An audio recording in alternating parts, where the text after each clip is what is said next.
Welcome back to our Cooking with Como Thanksgiving special. The show would not be complete without dessert.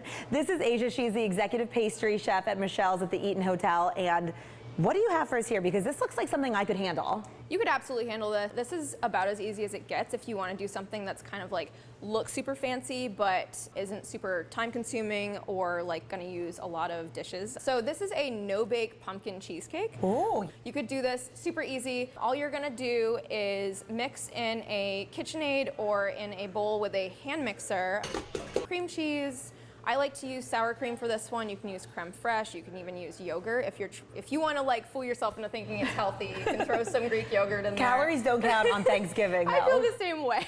I like to use pumpkin spice, sugar, either pumpkin puree or sweet potatoes in there, and mix it up, and then just fold some whipped cream into it. Yum, whipped cream. Right? I like that. I know, right? Like, and then you just set it, put it in the fridge, and it's good to go. And the crust is my favorite part, too.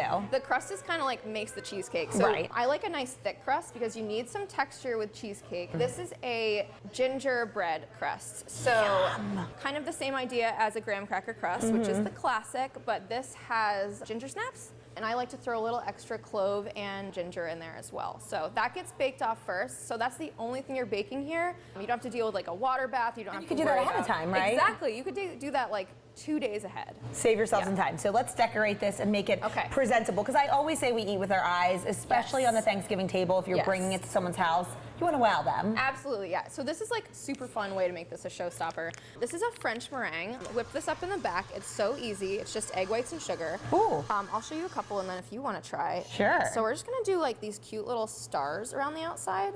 Oh, I like that. Right? And then what we're gonna do after is torch them with this super handy butane torch. These are like $13. Oh, no. It's still beautiful. Here, I'll let you take back over. It's still beautiful. It's gonna look super. You said torch and I turned around and ruined the star. Wait, if you wanna try this. Okay. This is Ooh, very you're gonna let me play with fire after I mess up the frosting? Yeah, why not? Okay. This is actually maybe easier than the frosting. So like just super lightly, we're gonna just go over the top. Oh, it gives me like s'more vibes from the fire. Yeah, I like it. Okay. Yeah, exactly. That's perfect. Look at this. Okay, So I could get used to this. If I can do this, trust me. Yeah.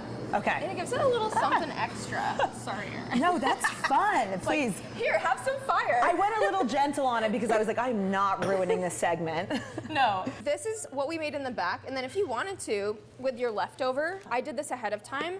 You could pipe this and then put it in the oven at like 150 degrees for a few hours. Ooh. And you can have these crunchy ones here. This is crunchy pieces? Yeah, so that's crunchy meringue. So we're gonna do a little crunchy meringue on the top. Would it be wrong if I snacked on those the way I do with croutons? No, absolutely not. It's egg whites, right? So it's healthy. It's healthy. It's healthy. It's really good. So these, you can kind of like either be handsy with it if you want to, or you can just like go around the edge. Just dump them on. Yeah, because I think that there's some beauty in things kind of falling organically, personally. And these give me acorn vibes, which are like super fall friendly. Yes, yes, I love that, I actually. like this. This is great. So those are cinnamon. I just like added a little cinnament to my base. Yeah. That looks so cute, doesn't it? I like that.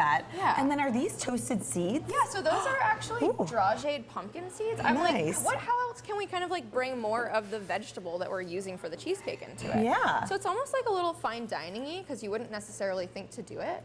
And this looks so pretty. right? Like, you can just kind of like have some fun with it and it looks super fall-y. So let's cut this up. I'm dying to try a piece. It's so beautiful. Little tip here, I would suggest actually like either if you don't have one of these at home, using a hot wet knife. So I like to kind of use a torch just because if you give your knife a little bit of a heat, it kind of like makes a cleaner cut. This might be my favorite dessert segment we've ever done. Right, just lots of fire. Just lots of fire. It's good for the holidays. Yeah. So I'm imagining a nice little glass of champagne with this for dessert. Yeah, absolutely. Maybe a whiskey, maybe an old fashioned. Yes. Endless opportunities here. Love your style.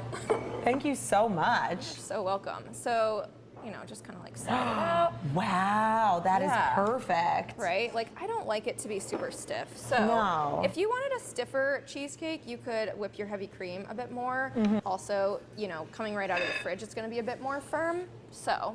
But the ooey gooey deliciousness I like of this. a little ooey. Aisha, thank you so much for having us out today. You're so welcome. This ends our Cooking with Como Thanksgiving special. I'll cheers with you. Cheers. Cheers.